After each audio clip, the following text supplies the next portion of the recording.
Il existe des arbres qui s'élèvent si haut qu'ils disparaissent dans les nuages. Il en est d'autres qui existent depuis plus longtemps encore que les civilisations construites par l'humanité. Ils ne sont pas seulement des plantes, mais des témoins vivants, traversant silencieusement tempêtes, sécheresses et des milliers d'années d'histoire. Chaque tronc porte une histoire. Chaque feuillage est une empreinte du temps. Des forêts anciennes aux terres les plus hostiles, la nature a façonné des formes de vie dépassant largement l'imagination. Aujourd'hui, vous ne verrez pas seulement des arbres. Vous les ressentirez comme des entités vivantes, racontant l'histoire de la Terre d'une manière lente mais inoubliable. Numéro 1. Kapok, le géant qui étreint les ruines.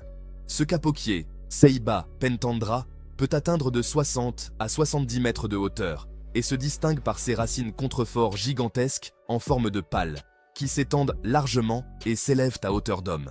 Au fil des décennies, ces racines forment progressivement d'immenses ailes de soutien, stabilisant le tronc colossal face à son propre poids. Le taux de croissance de cet arbre est particulièrement impressionnant. À l'état juvénile, il peut grandir jusqu'à 4 à 5 mètres par an. À l'intérieur des fruits se trouve la fibre de kapok, un matériau naturel extrêmement léger, souvent utilisé pour rembourrer des oreillers et des gilets de sauvetage. Ce qui est remarquable, c'est que l'arbre ne détruit pas complètement la structure qu'il recouvre. Au contraire, son système racinaire répartit le poids verticalement, créant une forme de symbiose étrange entre la nature et l'architecture. Au lieu de détruire, l'arbre et le temple coexistent dans un équilibre étonnant. Numéro 2. La forêt pétrifiée. Les fantômes du temps.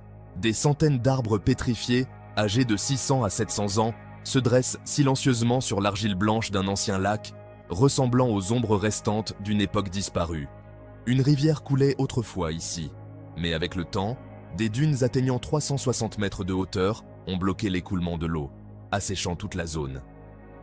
Les arbres sont morts sans se décomposer, car l'air est si sec que les bactéries ne peuvent survivre pour les dégrader.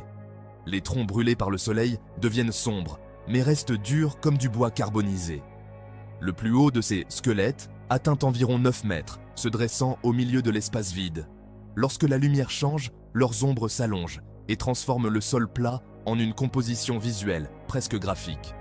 Cet effet a fait de cet endroit l'un des sites les plus photographiés d'Afrique. Numéro 3. Saqqara,